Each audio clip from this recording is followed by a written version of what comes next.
Alrighty, welcome back. This is the first installment of the Nexus Fantasy Guide. I am Logan Windsor, and I am here with Chris Spahr. Yes, you are. And because we're just so good at this, we're going to start in week 2. Is going to be our first show. We'll have 2 shows a week. We'll have one recapping how the week went, which is not this show, and then we'll have the second one projecting what our thoughts are going to be. So this show is me projecting week 2 and our starts and sits, who we think we should trade for, and who's going in the trash. Yeah, no, that pretty much sums it up. And like we said, we're killing it, so we're starting in week 2. Yeah, and for every show, we have a special drink. And today's drink is gonna be Sam's Cola. When you want to take all the fun out of soda, drink Sam's Cola. I hope we don't get sued for that. Oh yeah. I'm pretty confident we're gonna. Yeah, you know how when you drink Pepsi or Coke, it's like, oh, well, that's a fun debate. You know, at least it's got some good flavor to it.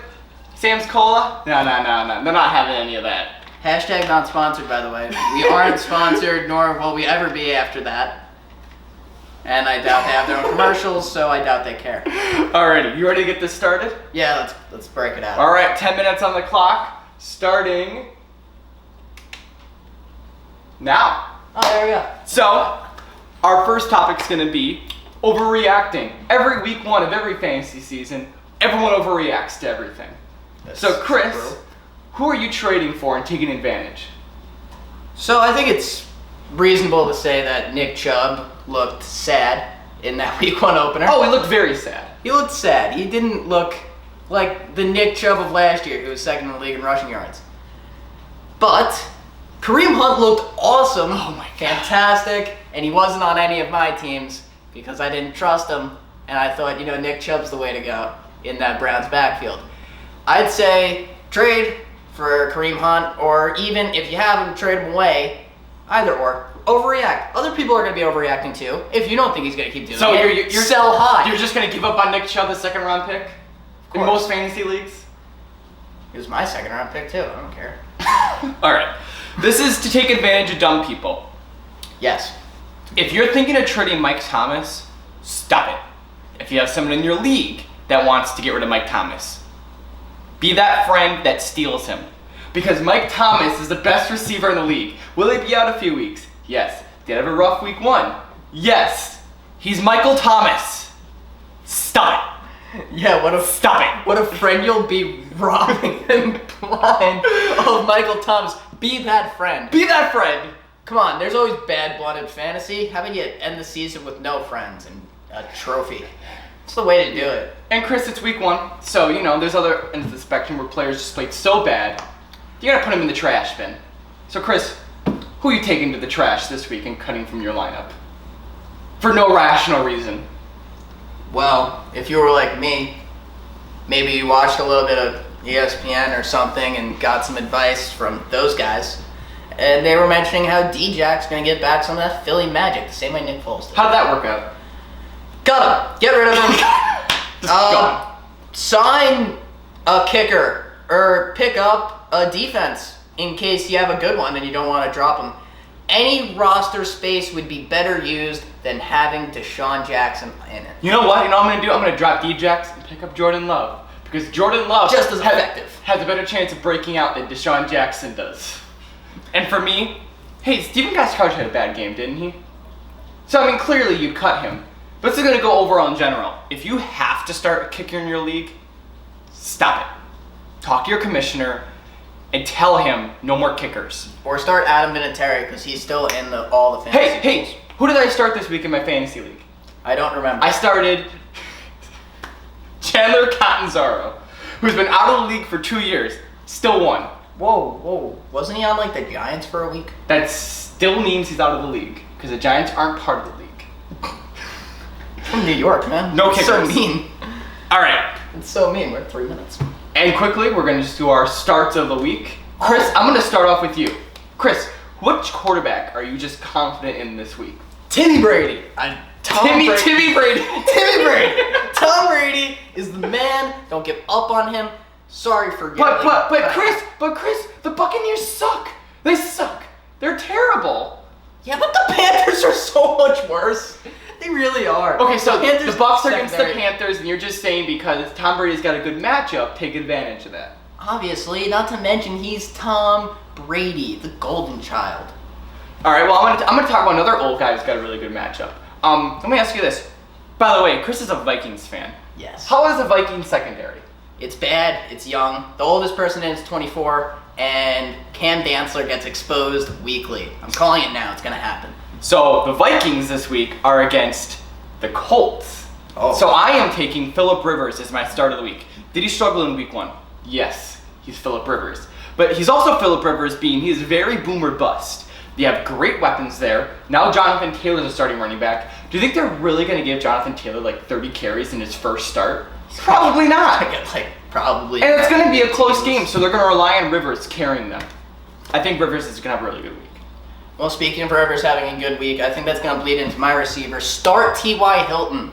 He's going to be guarded by either Holden Hill or Cam Dantzler. Unless they run him out of the slot, then it's like Mike Hughes or Jeff Gladney. It doesn't matter. They all suck. Doesn't matter who's guarding him. T.Y. is better than all of them. T.Y. is an elite weapon. He's going to take the top off of our slow defense. Anthony Harris, he's good. We have good safeties, but neither of them are that fast. They're going to get blown by.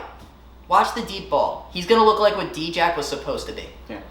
And for my receiver start of the week, let me ask you this. There's only one secondary in the NFC North worse than the Vikings. And that's the Bears. Because the Bears don't have anybody anymore. Still Kyle Fuller and Eddie Jackson. Too bad. They're not Darius Slayton, who's my start of the week. You know, it seems like Daniel Jones and Darius Slayton have a really good connection right now. Yeah. So last year, when Daniel Jones was finally starting to get into a rhythm, Darius was averaging 9 targets a week in the last 8 weeks. That's pretty good for a rookie receiver. Now he's in his second year. He's developing better chemistry.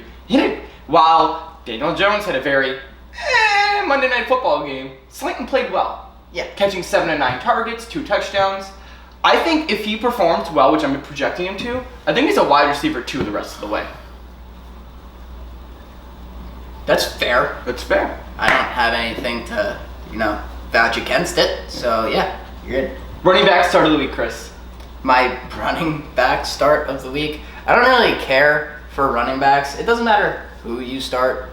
That's high. That's Really? completely not true. I don't know. They all seem to play well. Okay, so at some point. a running back that's borderline on your starting lineup, but you're giving the full confidence for this week. Todd Gurley. Todd Gurley. Mainly because he's in my lineup. Todd. By the way, there's no bias. There is no bias. No. Todd Gurley showed last week. He's going to be an every down back. He's going to be a start of the week every week. He's going to go back to what he was doing with the Rams when they made that Super Bowl run before he got hurt. And, Yeah, we all know what happened. I don't know if you guys watch Gridiron Heights, but Hulk didn't want to come out. And That is a very millennial reference. I know, right?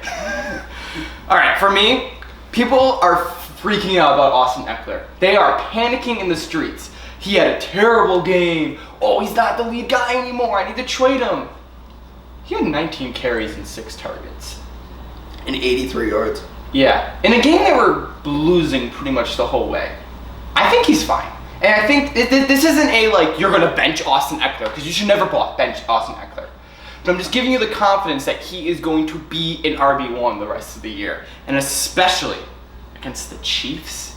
I mean, David Johnson had a good game against the Chiefs. And David Johnson is 40 years old.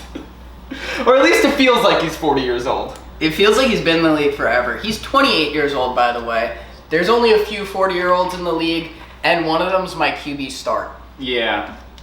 So tight ends, because I'm not gonna lie, Chris, the tight end pool is yucky. It is yucky this year. There is George Kittle, Darren Waller, and Travis Kelce. Those are the only 3 you can feel confident every week. So for you, who do you have confidence in this week?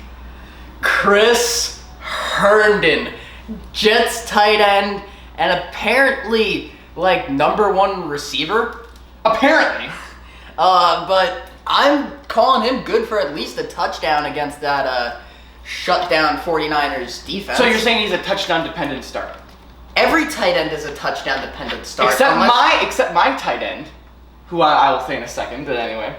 No, that's pretty much it. He's gonna get. I'm calling him good for a touchdown, which is at least 7 points, depending on distance. Well, with how bad Sam Darnold is, he gets a lot of targets. Go on. Yeah. Well, I know they're gonna be losing that game. So if Chris Herndon gets a touchdown with 2 minutes left in the fourth quarter, that's most likely what's gonna happen. That's what I'm expecting to happen.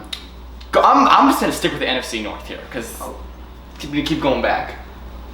With getting Kenny Golladay, by the way, for the Detroit Lions is projected to be out. So name another receiver on that team besides Marvin Jones. Besides Marvin Jones? Yeah. Jamal Agnew? How many targets do you think he'll get? -2? I think he got one last. Yeah. So TJ Hawkinson is going to ball. He is going to ball against the Packers. Because let me ask this about the Packers. Who's going to guard TJ Hawkinson? It ain't going to be a corner. It's going to be a linebacker. What, we're going to throw Za'Darius against him? We're going to throw Christian Kirksey? No.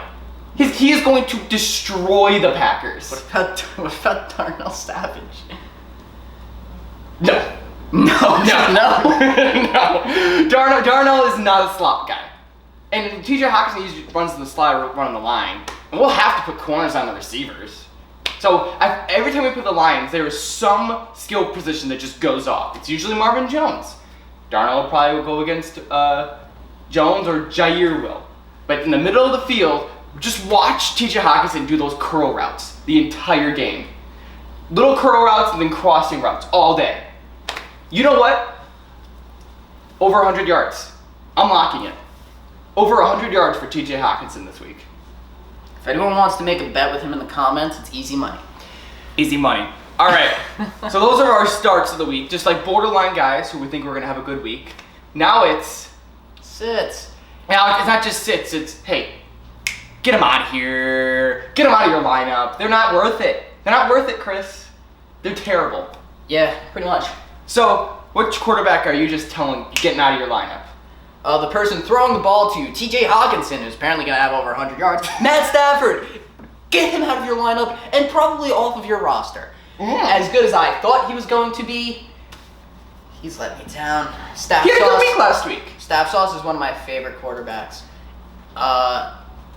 And if he's playing the Packers, that means he's throwing against Jair. He's throwing against Josh Jones, who's apparently had a fantastic camp, and I expect him to have a solid season. Darnell Savage is another good one. Your cover linebackers might be a different story. But, dude, he's not going to have anything. His offensive line is not going to hold back Za'Darius or Preston or Kenny Clark or Dean Lowry or name another defensive lineman because that's all the ones I can Wait. Is this a Vikings fan saying the Packers defense is good? It's way better than ours. Oh, bar. All right, quickly. Quarterback started. Get him out of here of the week. Hey, who was the number 1 quarterback last week in fantasy?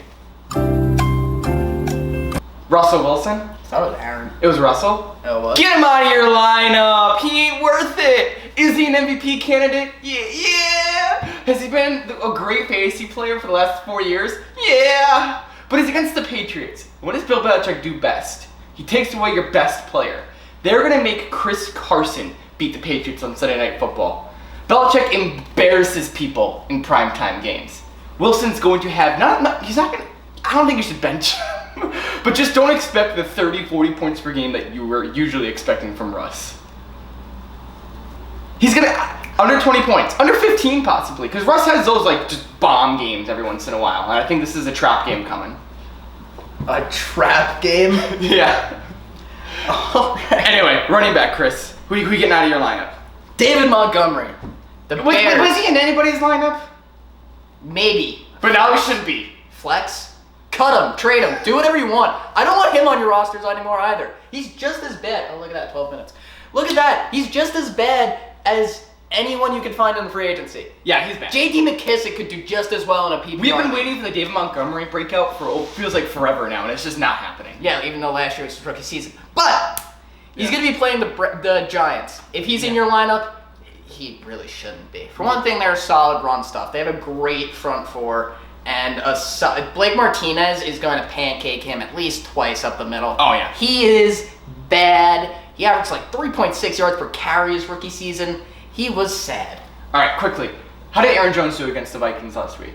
Didn't he tear us? Get him out of your lineup! Get him out! Dude, it's becoming a committee in Green Bay. And the Lions game, it ain't gonna be close. So expect to see Jamal Williams, Tyler Irvin, A.J. Dillon in the third and fourth quarter. Aaron Jones might not play in the second half much. Maybe get a few snaps.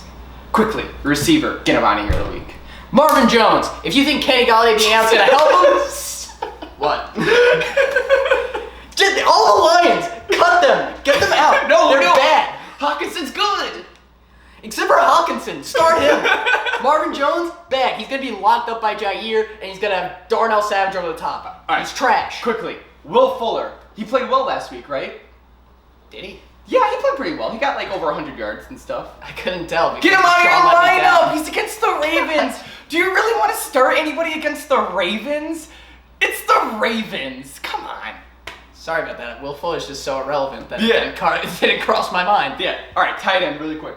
Darren Waller. I mean, you're gonna start him anyway, but like he's not gonna do well. Who's he against? The Saints. The Saints. And then my tight end, Evan Ingram's never gonna happen, guys. Daniel Jones just isn't that good. He's not that good. He doesn't have a connection with them. And the Bears know one thing: it's getting tight ends and stopping tight ends. Roquan Smith. And quickly, our last thing before we hit the 15-minute mark, Chris, who is your lockdown stud defense of the week? Chiefs! Chiefs! Chiefs! That is our show. Thank you for watching. We got just under the 15-minute mark. Make sure to leave any start-sit questions in the comments below or follow me and Chris on Twitter. We're more than happy to answer them if we didn't get to them here, because it is only 15 minutes. And any parting words? That out loud. I'm glad I didn't kick the camera. I'm glad you didn't too. For Chris Spahr, I'm Logan Windsor. Tune in next week to see how wrong we were. Have a good night. Or day. I think it's flat.